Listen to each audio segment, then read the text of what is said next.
Good morning. I'm Howard Fradkin, and I attend Morning Blend and teach in our Sunday school. Every morning when I sit down to pray, I ask God to help me do his or her work.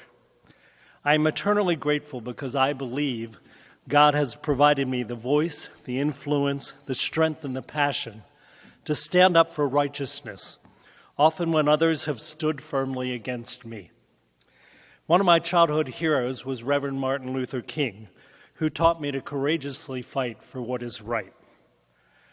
I attended graduate school at the University of North Carolina during the time when Senator Jesse Helms, a congressman who wielded tremendous power, spent many of his days promoting bigotry and intolerance, especially toward blacks and LGBT people. During that time, I became president of the Carolina Gay Association, and we hosted the first Southeast Gay and Lesbian Conference at the Student Union, a very bold step on a still conservative campus. My life partner, Pete, and I joined the first Gay Rights March here in Columbus when an anti-gay pastor came here to promote his brand of bigotry, even before Stonewall Union began. When the Ohio legislature was considering banning same-sex marriage, I testified as a psychologist about the science about the mental health of gay and lesbian people, including that some research found that they actually were more effective parents. I had my first experience with the pandemic when GRID, later called HIV/AIDS, arrived in Columbus. I joined Father Tom from St. Stephen's Church and many others as we started the Columbus AIDS Task Force. God played a very critical role in my life then, as people who became infected not only had to deal with the devastation of the disease, but far worse, stigmatizing treatment from most people in the community who were at first silent and then blamed the victims, as they called them, for becoming infected, instead of offering them the compassionate care they needed and deserved.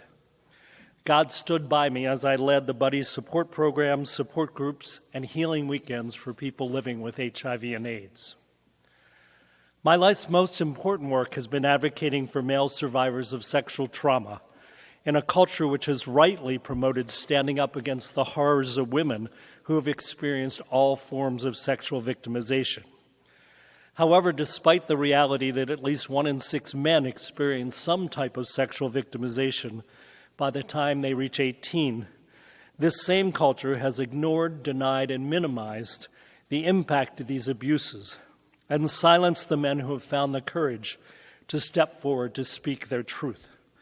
Think of the victims of Jerry Sandusky at Penn State or Dr. Strauss right here in Columbus. I've had the honor of helping those victims seek the justice they deserve, and for more than 2 decades have provided healing experiences for these men through individual and group counseling and weekends of recovery. The most profound and most spiritual day of my life was the day I was invited by Oprah Winfrey to be the expert on 2 shows she produced about male survivors back in 2010. Oprah invited me just days before the show to be the expert, which was deeply humbling to me. The night before the taping, I met with over 50 of the 200 men who would comprise the audience, who were all participants from the weekends of recovery.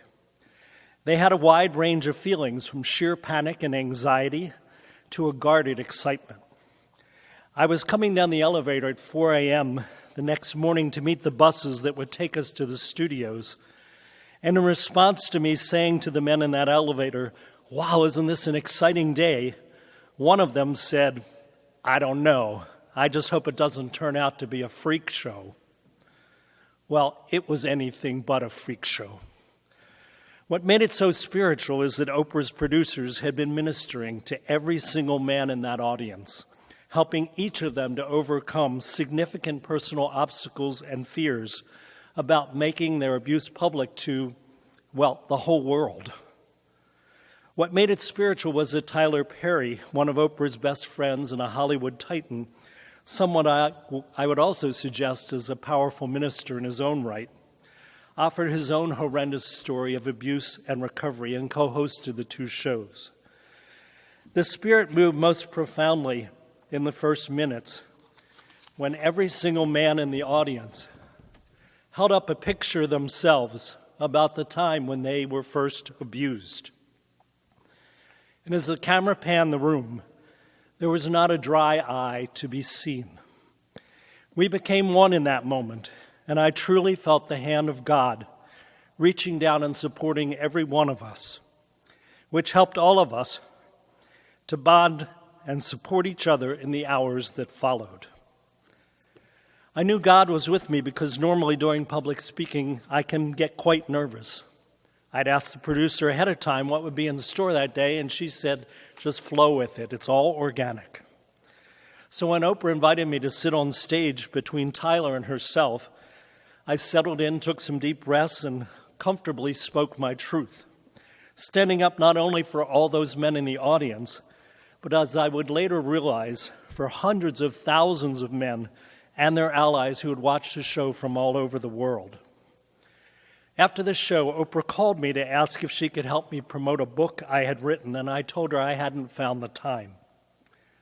Tyler, who gave me his personal phone number, also actively encouraged me and said, if Oprah says she'll help you, Howard, she will. And again, God was on my side. About halfway through writing the book, I became seriously ill and nearly died. God and Pete and the wonderful OSU surgery team stood with me and saved me. The book, Joining Forces, Empowering Male Survivors to Thrive, was published 8 years ago, thanks to Oprah's influence.